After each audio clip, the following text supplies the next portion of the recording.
Today we're going to be going over my hair routine and how I brought my hair back from being close to bald to having much more hair on my head. We're going to break down this video into 3 sections. Firstly, I want to give some background as to how I lost my hair and when it happened, to give you a better idea of my journey overall. Then we're going to be going over the things I've been using to help regrow my hair. And finally, I'm going to tell you some bonus things that you can do to avoid damaging your hair further and giving yourself the optimum conditions for hair regrowth to happen. If you want to skip straight to the hair regrowth methods, I have added timestamps below that will take you to the relevant section. And if you guys enjoy this video or find it useful, please give it a thumbs up and subscribe to the channel. I'm trying to reach 1,000 subscribers by the end of the year, and we'll be posting a brand new video each week. So with that being said, let's get started. So first started noticing significant hair loss when I was around 20. Every time I would have a shower and run my hand through my hair, I would find clumps of hair stuck in between my fingers. From that point onward, my hair began thinning very quickly, and not long after, my hairline began receding as well. I had a bald patch at the top of my head. When I was at the age of 24, I very much lost hope and decided to just shave it off. I remember it was a very difficult decision at the time, and my self-confidence was really low, but I just had to accept reality and try to move on with my life. Luckily, at the time, I came across the Bald Cafe YouTube channel, and having listened to other people's stories with hair loss, I realized that there's nothing wrong with being bald and not to feel ashamed of it. If you want to check out their channel, I've left a link below.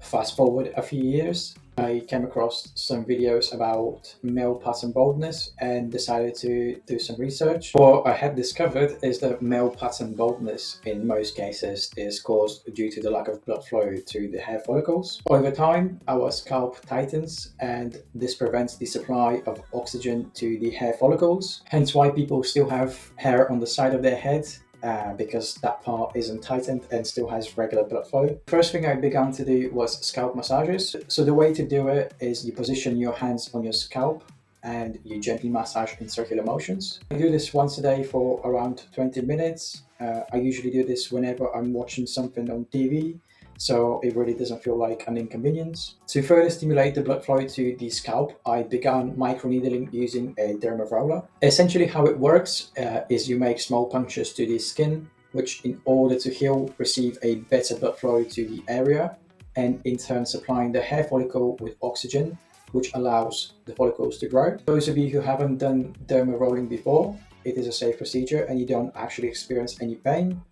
I personally use a 0.5 milliliter roller. When I first started my hair growth journey, I used to apply topical minoxidil, also known as Regain.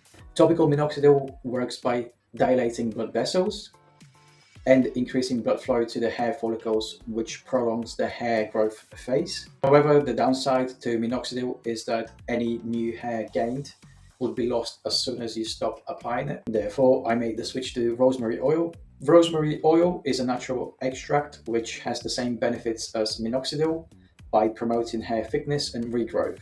As rosemary is a pure essential oil, you can't directly apply it to your scalp, but first you need to dilute it with a carrier oil. I personally use a castor oil, but you can use other carrier oils such as coconut oil, jojoba oil, or almond oil. The way to do this is you simply add your carrier oil to a container or a cup, followed by a few drops of rosemary oil. I usually do a 50-50 ratio, mix everything together and just apply directly to your scalp. I let the oils stay on my scalp for around 20 minutes before rinsing it off in the shower. I recommend doing this 2 to 3 times a week. Overall, these scalp massages in combination with microneedling and rosemary oil is what has massively helped me regain a substantial amount of hair. Now, as a bonus, let's go through some of the things you don't want to be doing that would damage your hair and diminish your efforts of regrowth. Firstly, you want to be using lukewarm water when showering, as hot water can damage your hair and cause inflammation. As well, you don't want to be using a hairdryer. I recommend using a towel to pat dry your hair or just letting it air dry on its own. Another key aspect is to use shampoo with natural ingredients that don't malnourish your hair. I have been using the egg shampoo method to help nourish the hair follicles. I will make a follow-up video talking about more in depth about shampoos and how they affect the health of your hair. Another point, which I'm sure everyone watching this video is aware, but do not bleach your hair because that will just speed run your hair loss. Emotional, damn it! And the final point I would like to mention is having the right diet. We'll make a separate video on this, but in summary, it's very important that you consume foods that contain the right micronutrients for optimal hair growth. Most importantly, your hair requires biotin, also known as vitamin B7, which can be found in eggs, as well as zinc, which can be found in beef or pumpkin seeds. There you go, friends. These are the steps I took into reversing my hair loss naturally. It is still a work in progress, however, I've already seen positive results, and I'm sure you will as well. Like anything in life, you need to remain consistent, and soon enough you'll start to see results. Hopefully you guys enjoyed this video. If you did, please drop a like. If you have any questions about hair regrowth, leave them in the comments below and I'll try to answer as best as I can. I will be posting a brand new video each week, so if you want to stay tuned to my channel, please subscribe. Peace.